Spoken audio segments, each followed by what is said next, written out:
بسم اللہ الرحمن الرحیم۔ السلام علیکم۔ میری نماز میں خشوع اور خضوع کیسے لے کر آئیں اور نماز میں دل کیسے لگائیں، اپنی نماز کو خوبصورت کیسے بنائیں اور نماز میں توجہ و دھیان کیسے لگائیں۔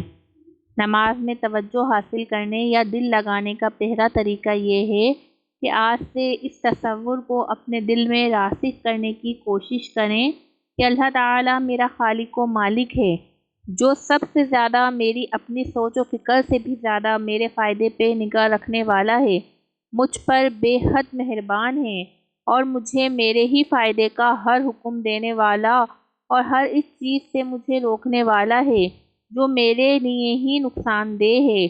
جب دل میں یہ یقین ہوگا کہ اللہ تبارک و تعالیٰ ہی مجھے ہر دکھ و غم سے بچانے والا اور میرا محافظ حقیقی ہے، تو ہمیں اللہ تعالیٰ کی بارگاہ میں دوڑ دوڑ کر جانے کو دل کرے گا۔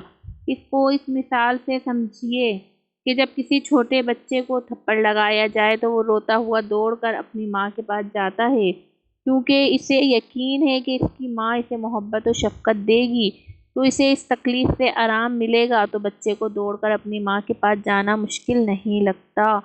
بالکل اسی طرح اگر ہمیں اللہ تبارک و تعالیٰ کی محبت و مہربانی کا یقین ہو جائے، جو ماں سے بھی کئی گنا بڑھ کر لامحدود محبتوں کے مالک ہیں، تو پھر ہمارا دل بھی دوڑ دوڑ کر اللہ تعالیٰ کی بارگاہ میں حاضر ہونے کو چاہے گا۔ نماز خوبصورت تو زندگی خوبصورت۔ اپنی نمازوں کو پابندی کے ساتھ خوبصورت بنائیے۔ اللہ تعالیٰ ہمیں پانچوں وقت کا نماز پڑھنے کی توفیق عطا فرمائے۔ آمین بجاہ النبی الامین۔